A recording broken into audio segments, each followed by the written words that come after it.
Hello everyone, welcome back to insta classes. आज हमारे पास जो क्वेश्चन आया है वो आया है स्ट्रेंथ ऑफ मटेरियल से। बहुत ही इजी क्वेश्चन है। ये क्वेश्चन है सेक्शन मॉड्यूलस से। तो क्वेश्चन मैं रीड कर देता हूँ। The value of the elastic section modulus for the given section about the horizontal centroidal axis will be. तो आपको सेक्शन मॉड्यूलस निकालना है। ये ऐसी डेफिनेशन है जो हर किसी को पता भी होगा। लिखने में बच्चे इसको z is equal to I divided by y लिखते हैं, लेकिन मैं आपको कह दूं कि जो y होता है न्यूट्रल एक्सिस से मैक्सिमम डिस्टेंस आपको लिखनी होती है। तो बेसिकली z को जब जब भी आप रीड करें i divide by y read ना करके आप लिखें उसको i divided by y max. तो दूसरी चीज जो इसके अंदर खास इंपॉर्टेंट है वो ये है कि आपके पास में जो क्वेश्चन के अंदर सेक्शन गिवन है वो आपको पैरेललोग्राम नजर आ रहा है। ठीक है, तो ये पैरेललोग्राम जो है अगर इसके अंदर आप डायरेक्टली सॉल्व करने जाएंगे तो आपको हो सकता है कि ज़्यादा मेहनत करनी पड़े क्वेश्चन के अंदर। तो इसमें एक छोटा सा कंसेप्ट, एक छोटी सी लाइन है।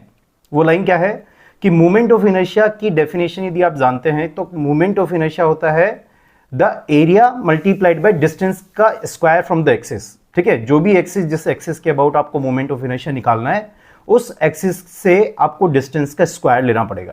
ठीक है, एरिया का, तब जाकर के मोमेंट ऑफ इनर्शिया मिलेगा।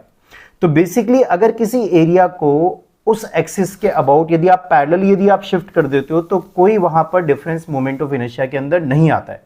यही यहां पर इस क्वेश्चन का की कंसेप्ट है।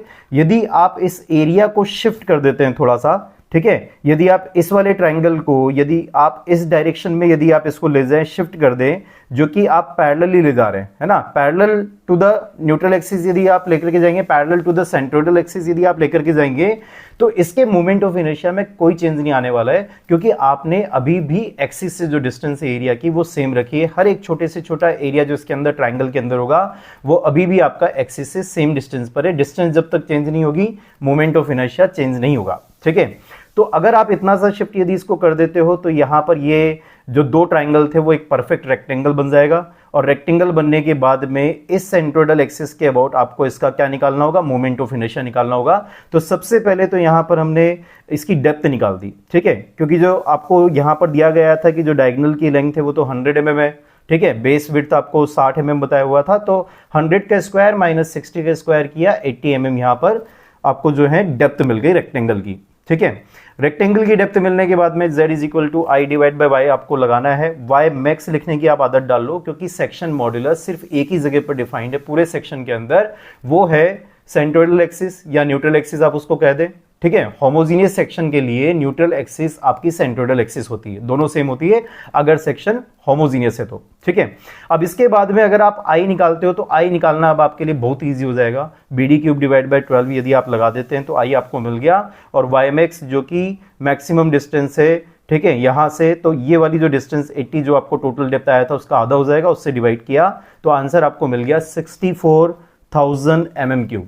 ठीक है, तो ये क्वेश्चन बहुत ही आपका सिंपल क्वेश्चन हो गया है अगर आप वो शिफ्टिंग रूल लगा देते हो। ठीक है, जो बेसिक कंसेप्ट है मोमेंट ऑफ इनर्शिया की डेफिनेशन में छुपा हुआ है। Moment of inertia area into distance का स्क्वायर होता है। अगर एरिया शिफ्ट करते समय अगर डिस्टेंसेस के अंदर कोई बदलाव नहीं आ रहा है तो definitely moment of inertia same रहेगा। आप ऐसी शिफ्टिंग हमेशा कर सकते हैं। ठीक है, thank you so much for watching.